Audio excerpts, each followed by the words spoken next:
Okay, I'd like to welcome you all today to work. Glad you could make it. I know I am. Today I'm going to be presenting on Zombie.js. Zombie.js is, their quick one-liner is an insanely fast headless full stack testing using Node.js. Well, interesting, right? What really does that mean? Sorry.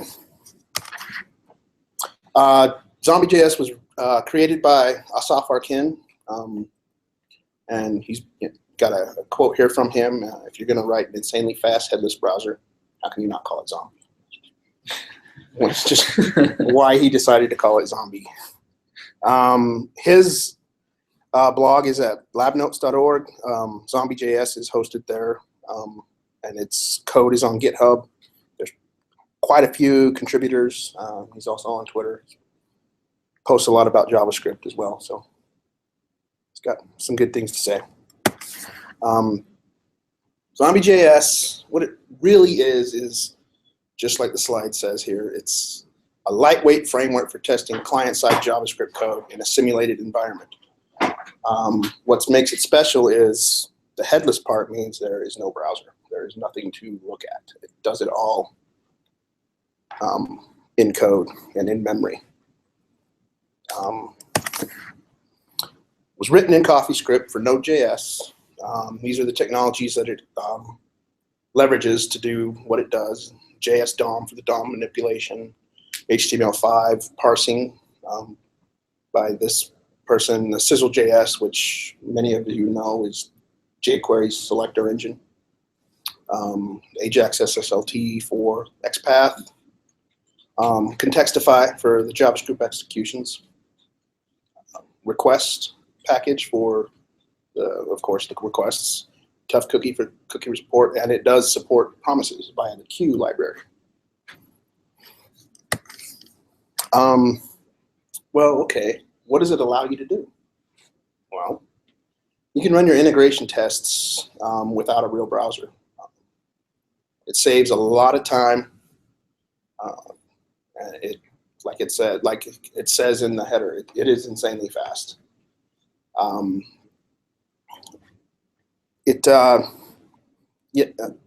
Anything a browser can do, it does. It's got, it's basically its own browser underneath. Using the technologies that I showed you, it's its own browser, as well as this JavaScript testing framework. You can load pages, wait for the pages to load, enter in results, or enter in information into the query, into the forms or whatever, and test reactions, your everything else. Phantom is strictly for unit testing, your JavaScript code. Sure, you can do integration testing, but it doesn't actually track the HTML events that have happened. So you'll see that it was raised. You can see that in execution, you click submit, you didn't enter in all your information, that the error handling was called to happen. Well, now you can actually check the HTML without actually looking at it. Does this have any issues with different browsers? Will it? One of the cons is that it's basically its own browser. Yeah. So they recommend still testing in the other browsers that you're supporting to make sure. But this is meant to be a quick one-off run test. Not run-off, but during your CI for a quick integration testing to make sure that you've not broken anything or that everything is working the way that it should be. And generally, with the newer browsers, the latest Firefox and the latest Chrome, as well as IE 11, I believe, he claims that it's pretty point on with as far as the interactions to the browsers and everything. There might be some small things, which always happens, but. Could you run it with something like Selenium?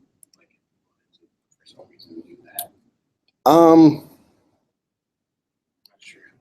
I would probably just use Selenium then. for that. This was meant to be non-visual, you know, headless. Just Meant to test your JavaScript, not your Mhm. your UI. I've written up a simple demo site. We're going to write some tests for it. The site itself has an index page, a login page, sign up, and profile. Profile page you cannot hit unless you are logged in. So that would be one test. Sign up page has error validation. If you've not entered something, it's going to show you the validation errors. Same with the login page. If you're missing something, or if your user's not found, it's going to index page, of course, is just a landing page. So without further ado, let's write some tests. I'm going to sit down for this part. I can write the code a little better. Right now, I've taken the guts out of these. The source code will have these complete. We've just got the 4 pages and the 4 integration tests that we want to write. So I've just named these like this. We're using Jasmine node to run the tests. And then Zombie is, of course, underlying inside of it to do the work. So we're just going to start with the login page just because I said so. So, of course, this is using Node.js. So we've previously installed Zombie and Jasmine node as a development dependency. It's not needed for the actual code. It's just for testing. So first thing we've done is we required in the browser. We've set the URL for the index page and then created our new browser. Now, with that browser, we're able to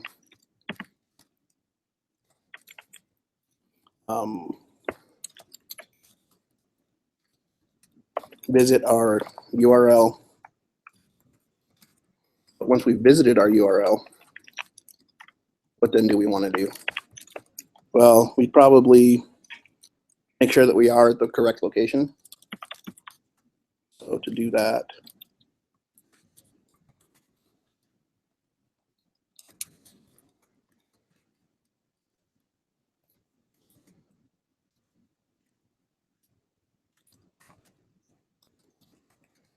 want to make sure that the URL is correct.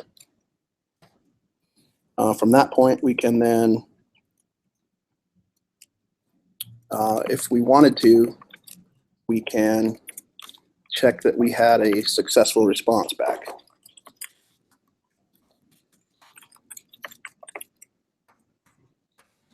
And then we can also make sure that our UI elements are present.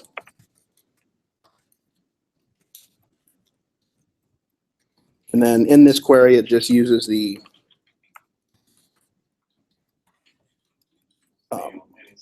any CSS selectors because it's using that sizzle.js under the surfaces there.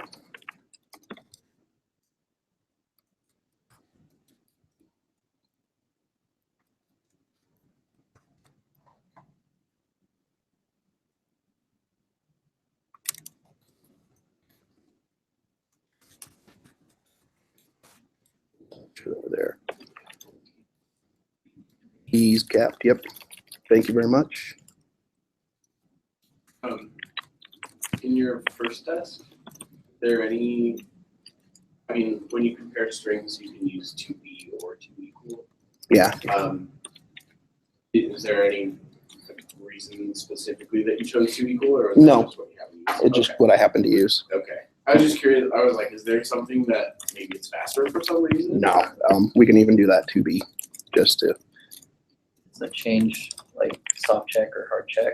Yeah, it uses equal. Well, it's equal equals, and to be uses And then- equals. So if you're referring to something that's a pointed object, if you use to be, and it's the same thing, but it's not the same exact object, it's not. Anyway, sorry. No, you're fine. And with the Jasmine node and Zombie, we are able to make these tests asynchronous by passing in that next. That's just a promise that says this is completed. Go ahead and run the next tests. So we'll just execute that. Notice that this is all happening. This expectation is happening in the browser visit. The visit is a promise itself. We could chain off of that if we wanted to. So if you didn't run next, it would never go to your next test, basically? It would never complete. Okay. Yeah.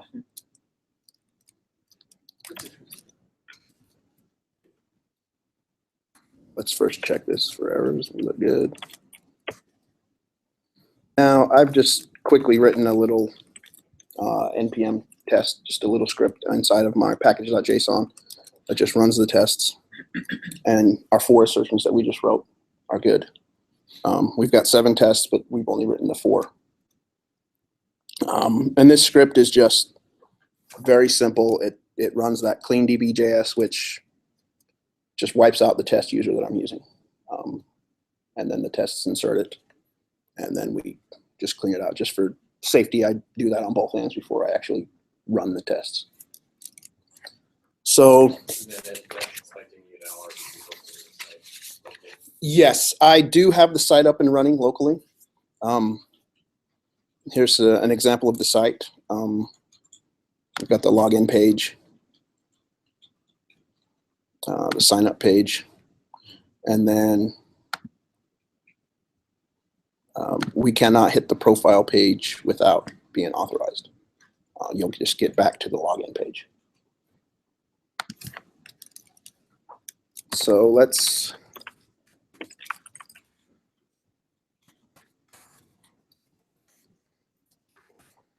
go to the next page here. So this one, like I said, the profile page, we're expecting a redirection, so we've got a redirect here. This browser object is used a lot for this. And actually, did I skip over? Sorry, my notes are out of order. Apologize for that. Nope, just that. Okay, so we're going to do the same thing. We're going to visit our URL. And then from in there, we're going to do what we need to do. Which is we're going to expect that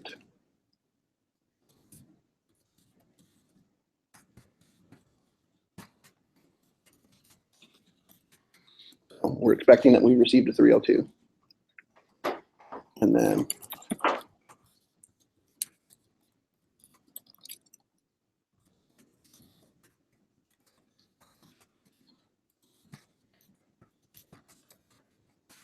expect that we're where we should be. And once again, we'll say get that next so that we can continue with our execution. Run our tests again. Now we have those 2 more assertions that we've just ran. And notice those tests have run in 0.119 seconds.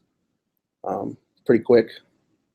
We don't have to open a browser, which would take time. We don't have to run through all that information, possibly marshalling back and forth with Selenium. Saves us a lot of time. I've got 2 more tests. Do we want to continue with this? Sure. Okay. Is there any of the tests you've written that are extremely different from the ones you've shown? They're all pretty much the same. We can use the press button to show you how to press the button, how that expects it to work, and that actually uses a little bit more of the promises. Does some chaining. So let's go ahead and do that. This is the sign up page. So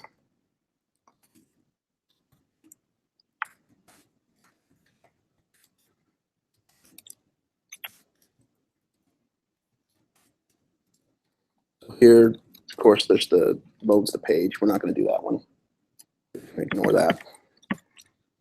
we are going to do this one here. So first we have to, of course, go to the page.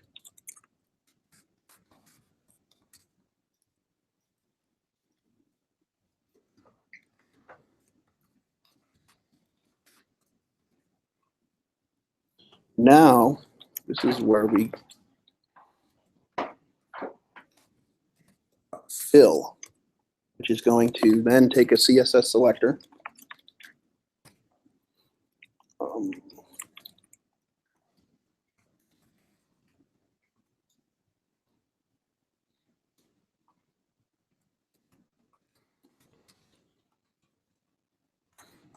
Sorry.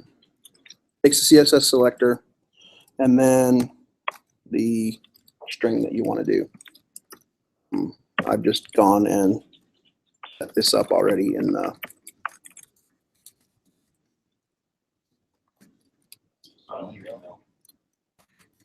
sorry.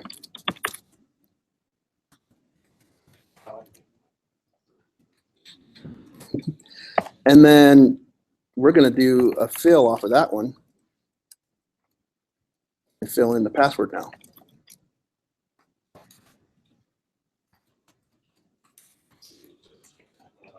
Mm-hmm. Yes. Mm-hmm.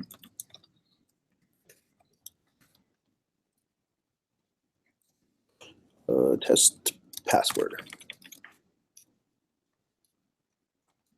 And then once we're there, we're going to press the button. Once again, CSS selector.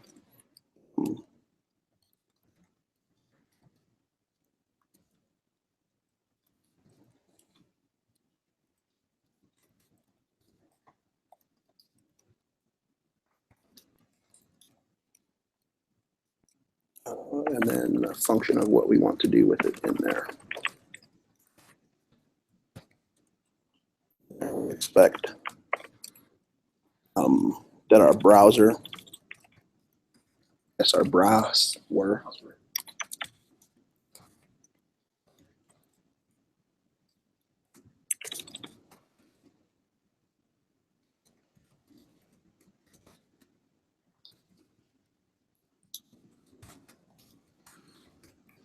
we've now gone to the profile URL. Once again, we'll just check that we had a success response. Obviously not necessary since we've and expect that we've reached there. And then we're going to query that the UI has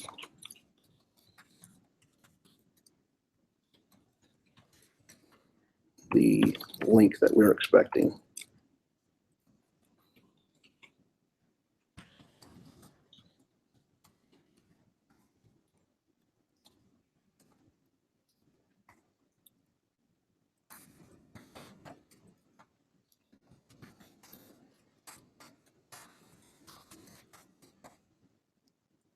And I'm just using the different syntax to, rather than to be defined, just not to be null, just to show that it doesn't matter what we do with that. We can use the Jasmine exceptions or expects to do what we need to do. Everything looks fine. So we run the tests again. And what did we forget? We forgot something. Next. Yes. So you notice we timed out because it didn't know that we had finished that test. And in this one, the next would go in the press button because that's where we would be finished with this test. Well, makes sense. It's everything with promise. You actually end the promise from your call to the promise will find the next. But I get it. I get it. And you'll notice that we've now run that as well. So do you know if it does any optimizations on query selectors? No, the website that I grabbed was actually a demo site for the node authentication, passport and whatnot. I just wanted it to be quick and up and running. I didn't want to spend a lot of time writing the code for that test or for the website. and I just wanted it to be a quick hosting with Node so that it could be hosted anywhere. So And you it's go- just the way that this guy has chosen to write his CSS. I mean, it's all sizzle. So if you write your code and your selector is crappy, then that's on you. yeah. In your test, or I guess in Zombie, it's actually, is it rendering the CSS? Yes, So you could test like a color or something. Correct. correct. Cool. You're able to test the everything that you could test or verify in a browser is verifiable with Zombie. So on your profile tests, you were testing that it would redirect. How would you set it up so that you're logged in so you can actually test on the profile?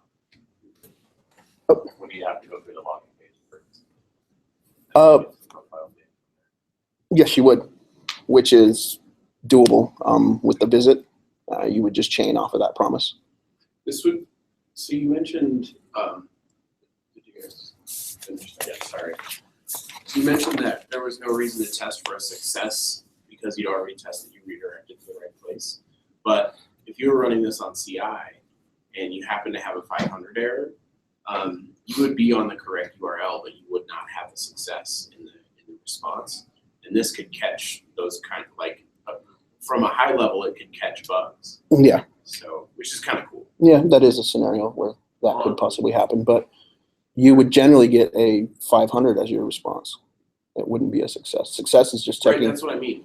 So you're testing, you're expecting a success. So the first expectation was that you're on the correct URL, which in that scenario would pass. But you added the success, and in the moment you said, well, we wouldn't necessarily need this because we already know we're on the correct URL from our previous expectation.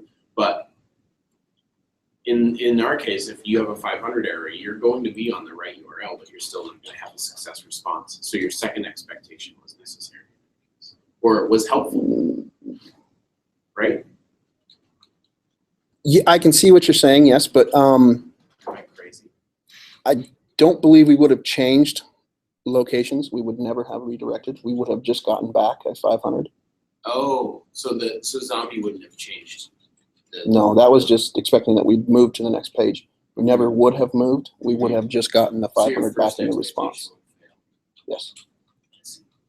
But yeah, if you were doing like an Ajax call or something where you're not actually changing to the page or your URL changes, then you definitely want to check the success. That is another thing. You are able to check Ajax requests and everything. I mean, it's That next call, is that built into Jasmine? that comes with Zombie. Oh, okay. Zombie injects that into the Jasmine test. Okay. Anywhere it sees the it with the I was next. thinking how super useful that was. I was like, I know there is a library that you can extend Jasmine like that to make those tests. Then you could extract everything everywhere and just be able to chain off the result. Yes. So where would you still need to use Selenium instead of this? For browser specific, really. or Like if we have specific degradations that we do for IE, you need to do that Yes. in Selenium. Say, hey, this operates this way in this browser. if you're testing like, I was gonna say maybe like specific UI oriented stuff, but that's all visual anyway. Like if you're Yeah. using Selenium to test, for example, if something appears, you could do the same thing with this, just Yes. to check something being visible. So.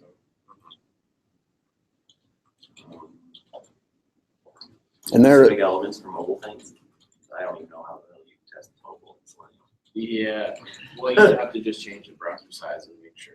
Well, I mean like actually like emulation of That's it. the actual mobile browser. Oh, Like just so like your date pickers on an iOS device are the right. Tumblr. Yeah. Ensuring that you're using that and not just your own dumb roll one, which we do. and also with this, you could separate this out from the implementation completely. You could have a different repository that is run against your, against our QA, our dev and our staging environments that is maintained by QA. With it being written in JavaScript, they are reading. Yeah. So I kind of have a question. I think it kind of goes off of your last one that you ended up asking, but like if you wanted to test something that was kind of like in the middle of some step process, you have to be logged in, you have to have certain environment variables set up, and you just wanted to test like the middle part of that. You have to run through that entire process to get up to that point. Or Yes, you would. Push. Yes, you would. But if you were a user, you would have to do that anyway. That's true. You wouldn't do any expectations until you were at the spot that you wanted to do your expectations. Can you chain previous tests that you've written so that It is possible to do that, You yes. could do all that work in it before. Yeah. And that, exactly what I was just about to say was before each, you would start that information up, because it's just, then it is testing only. But also you could What do it should. some, since you have control over the browser, and in which case you have control over its local storage and all that, you could technically Manually populate. like for our quote results, you could manually populate things to test the interaction of it not making a web request when we have already retrieved our quotes before. So you could do things like that. If you does it when the test finishes, does it clean itself up? It does. It does. So it'll It does. anything that you set there, like if you set some cookies or that, it'll That whole browser That object browser. is then disposed. That's my question, I guess, is so in your test, you're setting your browser Mhm. outside of everything, just as a global variable, a test-wide variable. Yes. Does it in the test it resets the whole browser, or do you have to like make a new browser in your before each? That is technically up to you. The way that I'm using it, it is reusing that browser for each. Yeah. So It. if you had like a cookie that you had put into that browser, and the next test expected that cookie to be there, it would still be there. Correct. And I mean, you'd even be on the same page if you want specific. Correct.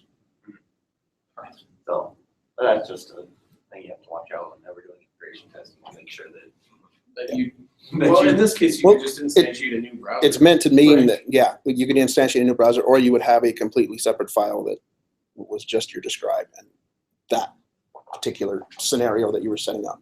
or It's fairly simple to set tests up.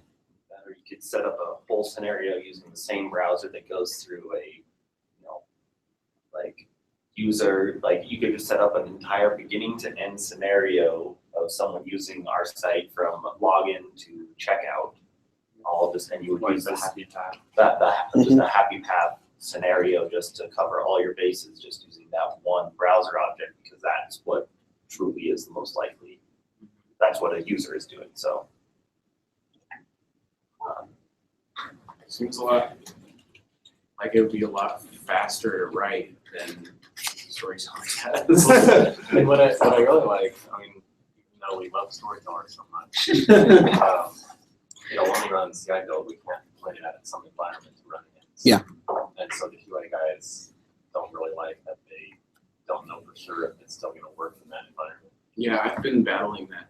Yeah. The last So day. if we had a test suite like this where we could just run it in the environment as soon as we deploy to that environment. Yes. Very simple to set up. Yeah, because A hook runs, and then you go and get the latest test and from that test environment and I really do. run it, because it's all, Negatives. you could follow the, what was it, what Brad talked about, the 12 stage or 12, 12-factor app. the 12 factor app. You could write your tests that way, and just dev environment is set up on your environment variable and pulls it down and runs it. It's very simple to do. The API is a lot more helpful than the getting started. The getting started just shows how to run things. It's not in Zombie, and Zombie technically can run them with the node Zombie and then your test. But it's a lot easier to use a Jasmine node or something to run these things. So if you wanted to like set up Zombie as a browser available for Karma, would there be any advantage to doing that over using Phantom, or because that's in that case you're just running unit tests, but so in theory you would just run your tests against Zombie. You do that, but you're running. I mean, once again, we're doing the determination here between a unit test and an integration test, where you can run both suites. Generally, your unit test is run in Karma. You don't have to use a different. Right. I was just curious if there was any reason you might want to set up Zombie as one of the browsers you're testing against with your It might be faster than Phantom. Yeah, that's the only thing I could think. Yeah, there's no reason why you couldn't. That's wrong reason that you would. Yeah, because Phantom is so easy right now. So. But I don't think we should run it against Chrome and Firefox. Well, We should just run it against Phantom. we've seen some issues that were real Only in bugs. Firefox. Yeah. Firefox and it adding 1 pixel of padding for no reason. I also found out if you zoom in just a little bit, it offsets. Oh yeah. Firefox doesn't compensate for DPI settings on Windows. I don't. Like zooming in period just breaks our website. Like doesn't break it, but it causes weirdness. Do we have any more questions? Okay. Like